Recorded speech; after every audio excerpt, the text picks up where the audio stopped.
ছেড়েছি তো অনেক কিছুই পুরনো অভ্যেস। আমার প্রিয় এক গায়কের লেখা, অশোক বিসুখ হওয়ার পরে জিলিপি সন্দেশ।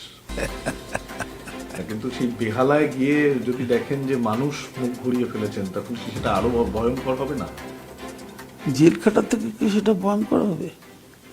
অন্ধকার কূপে থাকার থেকেও কি সেটা ভয়ঙ্কর হবে? ভয়ঙ্কর অভিযুক্তদের সঙ্গে থাকার ইতিহাস কি সেটা আরো ভয়ঙ্কর হবে? আমার বিশ্বাস আছে মানুষের প্রতি। কিন্তু 26-এর নির্বাচনের আগে পার্থ চট্টোপাধ্যায় আপনারা বেহালায় যতই সক্রিয় হচ্ছেন। আপনি বেহালায়, আমরা তো 26 বলে নয়, আমি ছাড়া পাওয়া সুস্থ হওয়ার পরে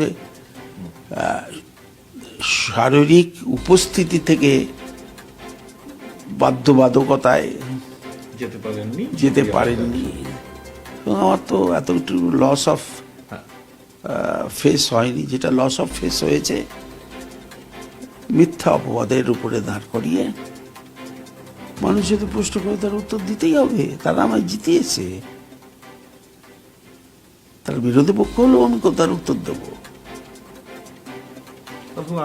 আমার তো কোনো খাটই নেই। আপনারা মিথ্যা প্রচার করে বলছেন আমার কোন খাট আছে? বাড়িতে তো আপনি আমার ড্রয়িং রুমে বসে কথা বলছেন, শোয়ার ঘরের সামনে বসে বলছেন, পিছনে আমার শোয়ার ঘর।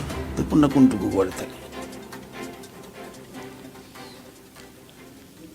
এই যাবৎ যারা নেতা কমিউনে ছাড়া থাকার পর, এ থেকে কমিউনও ভালোভাবে থাকে। যে ঘরে আমি থাকি, দেখুন না, ছবি নিয়ে চলে যান। হারাবার তো আমার তো কিছু নেই। আমি তো I have nothing to lose.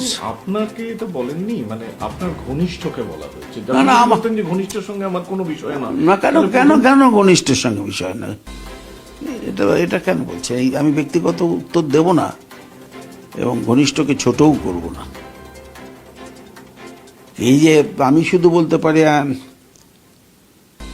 M A victim of A conspiracy, তাতে আমার ঘনিষ্ঠ ভিকটিম অফ সার্কামস্টান্সেস।